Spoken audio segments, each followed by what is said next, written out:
When I got to the Army Corps of Engineers, I realized we've been doing a fantastic job pushing energy technologies forward, decarbonizing the grid, but there was a massive wall that we still had to overcome, and that wall was made of concrete.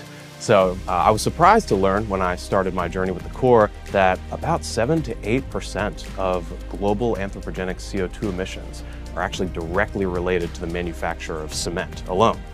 And if you add in the contribution of some of the other construction materials we generally think about, things like asphalt, steel, up to 13% of our total emissions can be isolated to that industrial sector. The UN Brundtland Commission in 1987 defined sustainability as meeting the needs of our present without compromising the ability of future generations to meet their own needs. And so when we talk about sustainable construction materials then, what we're trying to do is build better, safer, stronger buildings now to meet our current needs, while keeping in mind the reduction of CO2 emissions which may impact future generations via climate change.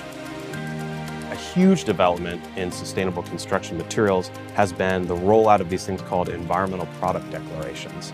And these are really fun. They're kind of like environmental nutrition facts, like a list that you might see on the side of a cereal box.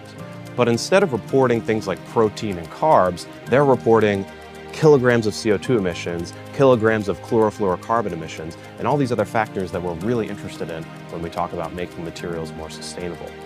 And so before, we were really shooting in the dark when it came to reducing emissions associated with materials, because there was no quantitative measure of what those emissions might be. But now, after the rollout of Executive Order 14057 and the implementation of a federal mandate for EPD reporting, we're going to have the tools we need to start comparing, contrasting different materials, and implementing some of these sustainable solutions.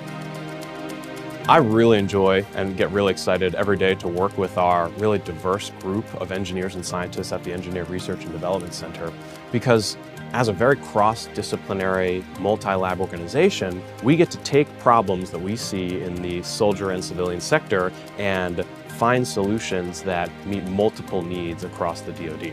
So for instance, our Coastal and Hydraulics Laboratory, CHL, is responsible for maintaining navigable waterways. And the way they do that is by dredging out harbors and ports. Millions of pounds of silt and other materials come out of our harbors and ports so ships can navigate them. Our environmental laboratory, which I'm a part of, EL, supports that mission by finding beneficial uses for that dredged material. We build islands out of it, we restore wetlands out of it, we extract valuable raw materials like rare earth elements from it. And so when we talk about sustainable construction materials then, our Geotechnical and Structures Laboratory, GSL, noticed we had all this material and said, what if we could harvest some of that dredged material and add it to concrete as a supplementary cementitious material? So the nexus of all these different laboratories working on what one might consider to be unique individual problems and expanding their scope to look for multiple solutions is what really makes ERDC a unique place to work, a unique culture of innovation to make the world better and safer.